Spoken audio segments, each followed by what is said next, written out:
စိတ်ပြက်စရာကောင်းတဲ့အင်းကြီးချင်းကကျွန်တော်ရဲ့စပါးခင်ထဲကိုမိလာပိုက်တိုးချက်တွေတန်းလိုက်တယ်။မြစ်ပတ်တဲ့အညစ်ကြေးတွေကပြိုးပင်တွေကိုလွှမ်းသွားတာကြည့်ပြီးကျွန်တော်ရန်လည်းမဖြစ်ခဲ့ဘူးရဲလည်းမတိုင်ခဲ့ဘူး။အဲ့ဒီအစာလဲတွေကအညစ်ကြေးတွေကိုတိတ်တဆိတ်စုပ်ထုတ်ပစ်ပြီးတော့မိုးမခပင်ရာနဲ့ချီဆိုင်လိုက်တယ်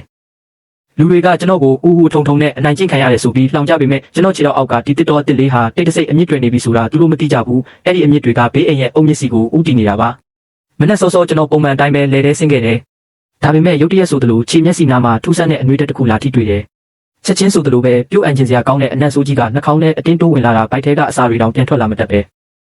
ကြည့်လိုက်တော့မြင်းမြောင်အရီတွေကလေကန်တင်းတောင်ကနေတပေါက်ကွက်ထွက်လာပြီးကျွန်တော်တိတိကျကျပြုစုထားတဲ့စပါးခင်းနဲ့စီးဝင်နေတဲ့စိမ့်ဆူနေတဲ့ပြိုးပင်လေးတွေလည်းဝါပြီးညှိုးနှံကုန်ပြီအဲ့ဒီအချိန်မှာကျွန်တော်ကြောင်ပြီးရက်နေမိတယ်နှမျောလုံးလို့အသက်တောင်ဝအောင်မရှူနိုင်တော့ဘူးဒီလေကွင်းကကျွန်တော်အမေစီကဆက်ခံထားတာဘိုးဘွားပိုင်တစ်ခုလေးတော့အမွေနှစ်ဖြစ်တယ်လို့ကျွန်တော်နဲ့အမေရဲ့အတိကမိကိုအားထားရလဲဖြစ်တယ်အဲ့ဒီအညစ်အကြေးတွေဘဲကလာလဲဆိုတာလိုက်ကြည့်လိုက်တော့မျက်တော်ထဲမှာမိကိုရောင်ဘိုးပိုက်တစ်ခုကငွေတကောင်လိုခေါင်းပြူထွက်နေတာတွေ့လိုက်ရတယ်ပိုက်ဝါကနေဝါညိုရောင်အရီတွေကတစ်ဆက်ချင်းထွက်နေတာ